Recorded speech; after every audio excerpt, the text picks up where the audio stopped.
Estamos en un ejercicio en el cual me pide que calcule la entalpía de formación de una sustancia como es la acetona líquida y me dan como datos 3 reacciones, pero fíjate bien que son 3 reacciones de combustión. Es decir, tengo la reacción de combustión de la acetona líquida, la reacción de combustión del carbono sólido y la reacción de combustión del hidrógeno, que es un gas. Y me dan las energías asociadas, como ves aquí, a cada una de estas 3 reacciones. También me pregunta que por qué puedo utilizar las entalpías de combustión para calcular la entalpía de formación de la acetona y qué ley voy a usar para ello. Así que lo primero y quizás lo más complicado para arrancar este ejercicio sería tener claro cuál va a ser la entalpía, o mejor dicho, la reacción de formación de la acetona líquida de la que tendré que calcular la entalpía, el calor de reacción. Basta con que repases un poco qué significa una reacción de formación. Decíamos que yo podía escribir la reacción de formación de cualquier compuesto siempre si parto de sus elementos en el estado de agregación que le corresponde, en este caso a la temperatura y la presión dadas, que son condiciones estándar. Así que mi reacción de formación de la acetona líquida, si me fijo en la fórmula molecular de la acetona, que la tienes aquí, C3H6O, tiene que venir escrita en función de el carbono, que yo sé que es sólido a la temperatura de 25 grados, el hidrógeno, que sería un gas, y el oxígeno, que sería un gas. Esos son mis 3 elementos. Por lo tanto, la reacción de formación de la acetona líquida va a ser esta que ves aquí.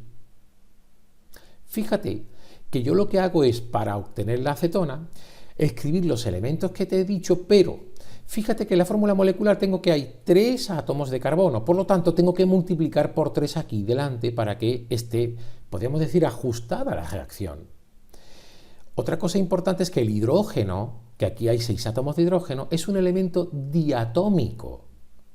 Es el dihidrógeno, por lo tanto, basta con que multiplique por 3 delante. De esta manera, cuando multiplique 3 por 2, obtengo los 6 átomos de hidrógeno que aparecen aquí en forma del producto. Y por último, solo tengo un átomo de oxígeno, pero el oxígeno también es un elemento diatómico, es el dioxígeno. Por lo tanto, para obtener solo un átomo necesito multiplicar delante por un medio este factor o este coeficiente estequiométrico, que es de un medio. Al multiplicar un medio por 2 obtengo un 1, que es el átomo de oxígeno que ves aquí. Una vez que tenga escrita ya mi reacción de formación, ahora lo único que voy a hacer es ir buscando cada uno de los elementos y el compuesto de mi reacción objetivo en las reacciones de combustión que me han dado como datos. Voy a empezar por el más obvio, que es la acetona, es decir, C3H6O. Si la busco en las 3 reacciones de arriba, fíjate que la tengo en la primera, que era la reacción de combustión de la acetona. La voy a marcar. Pero la marco porque esta acetona líquida está formando parte de los reactivos en la primera ecuación. Sin embargo, en mi ecuación de formación es el producto. Y esto me da una clave fundamental para saber qué tengo que hacer. Ni más ni menos que darle la vuelta a la primera ecuación que me han dado. Es decir, tengo que escribir esta primera ecuación de combustión, pero al revés, para que mi acetona pasara a formar parte de los productos y no como reactivo. Recuerda que tengo que obtener al final la reacción de formación y está en forma de producto. Si yo escribo mi ecuación primera al revés, fíjate que me va a quedar como lo ves aquí. 3 de CO2 gaseoso más 3 de agua líquida me van a dar la acetona líquida más 4 de oxígeno gaseoso. Pero, ¿qué tengo yo que hacer con su energía? Bien, si yo escribo una reacción al revés, la entalpía asociada a esa reacción también cambia el signo. Así que voy a tener que la energía de este nuevo proceso que yo he escrito sería la misma que me han dado en el enunciado, pero cambiada de signo. Lo voy a poner como menos la entalpía de combustión, que yo he llamado 1, de la primera reacción. Ahora voy a seguir con el siguiente, que sería uno de los elementos. En mi caso va a ser el carbono. Voy a buscar, por lo tanto, el carbono en la segunda reacción. Lo tengo en forma de reactivo, aparece escrito a la izquierda de la flecha. Y en mi reacción de formación, fíjate que también está a la izquierda. ¿Qué quiere decir eso? Que yo no tengo que cambiar el sentido en absoluto de la segunda de las reacciones que me han dado. Pero, y esto es muy importante, fíjate que en la reacción de combustión el carbono figura con un coeficiente de 1 delante, mientras que en la entalpía de formación o en la reacción de formación aparece un 3 delante del carbono. Recuerda que la entalpía es una magnitud extensiva, es decir, varía. Si yo varío la masa, en este caso la cantidad de sustancia de la reacción, tengo que hacer lo mismo con la energía. Así que puedo escribir la reacción segunda de mi enunciado, pero multiplicada por 3. Así que la voy a tener como 3 por, digamos, de carbono sólido más 3 de oxígeno gaseoso para dar 3 de CO2 gaseoso. Y su energía será la misma que me habían dado, pero multiplicada por 3. 3 por la entalpía de combustión de la reacción 2. El siguiente elemento que tengo es el hidrógeno. Lo voy a buscar arriba y lo tengo aquí en la tercera ecuación. También forma parte de los reactivos, ¿verdad? Pues estoy seguro que sabes qué tienes que hacer. Si yo busco el hidrógeno en mi reacción de formación, fíjate que también está multiplicado por 3, cosa que no ocurre en la reacción de arriba. Así que tengo que hacer algo análogo a lo anterior, es decir, multiplicar la tercera reacción por 3.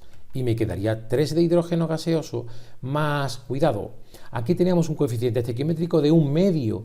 Al multiplicar por 3 me quedarían 3/2 de oxígeno gaseoso y esto van a dar lugar a 3 de agua líquida. Por lo tanto, si he multiplicado por 3 la reacción, hago lo mismo con la energía, 3 veces la energía de combustión de la reacción 3. Y ahora sí, tendríamos que sumar las 3 reacciones que yo acabo de trastocar, ¿verdad? Que yo acabo de modificar buscando que me den como resultado mi reacción de formación, pero para que no me quede algo muy grande escrito, voy a ir simplificando cosas, aquellas cosas que sean iguales y que estén escritas a izquierda y derecha de la flecha que indica la reacción. Fíjate, por ejemplo, qué ocurre con el CO2. Yo tengo 3 de CO2 aquí, que estaría a la izquierda de la flecha, pero también tengo 3 de CO2 en la segunda reacción que estaría a la derecha de la flecha. Por lo tanto, yo puedo eliminar esto. Puedo simplificar, ¿verdad? Puedo cancelar estos 3 moles de CO2 que están en la primera reacción y los de la segunda. Recuerda que estoy sumando las 3 reacciones. Así que voy a simplificar quitando el CO2. También puedo hacer lo mismo con el agua, fíjate. Por lo tanto, la voy a quitar también. Y aquí hay alguien que es el oxígeno, que parece que no está presente, yo no lo he nombrado en ningún momento, pero tengo que tenerlo en cuenta. Fíjate que yo tengo en la primera reacción como producto 4 moles de oxígeno gaseoso, mientras que en la segunda y tercera reacciones, ¿verdad?, tengo 3 moles gaseosos aquí y vamos a decir que este 3,5 lo podríamos poner como 1,5 moles de oxígeno, es decir, sumarían ni más ni menos que 4,5 moles de oxígeno aquí a la izquierda. Parece claro que si yo hago 4,5 de estos dos menos el 4 que hay aquí, me quedarían 0,5. Es decir, fíjate, justo el 1/2 que yo tenía puesto aquí delante del oxígeno.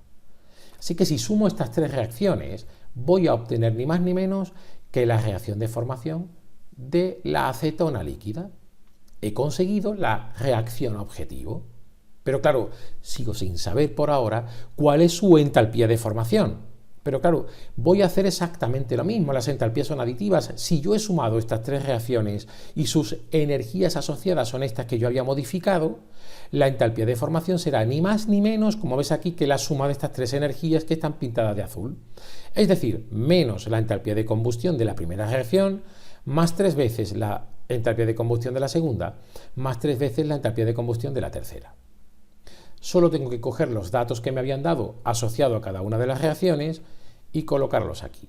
Y serían entonces, pues fíjate, la primera le he cambiado el signo, me queda positivo 1784 más 3 por menos 393.3 más 3 por menos 285.5 y la unidad que voy a tener serían kilojulios partido por mol.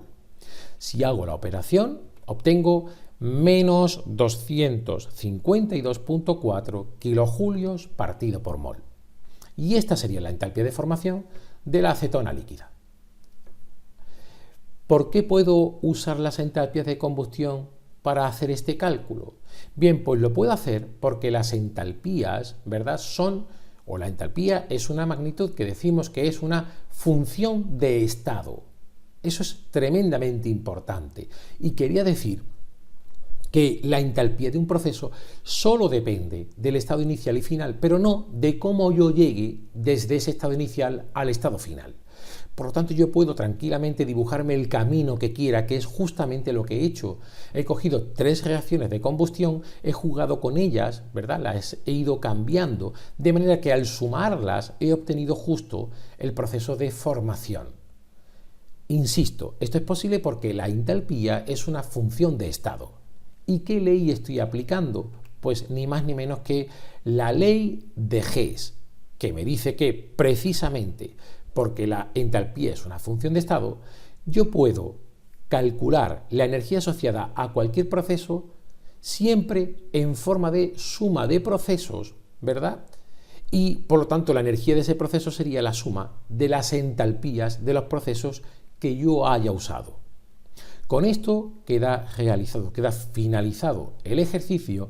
Espero que te haya quedado claro, que alguna duda que tuvieras se haya disipado. Si es así, por favor, dale al like y además, si te suscribes al canal, me ayudas a poder seguir haciendo vídeos como este. Muchas gracias.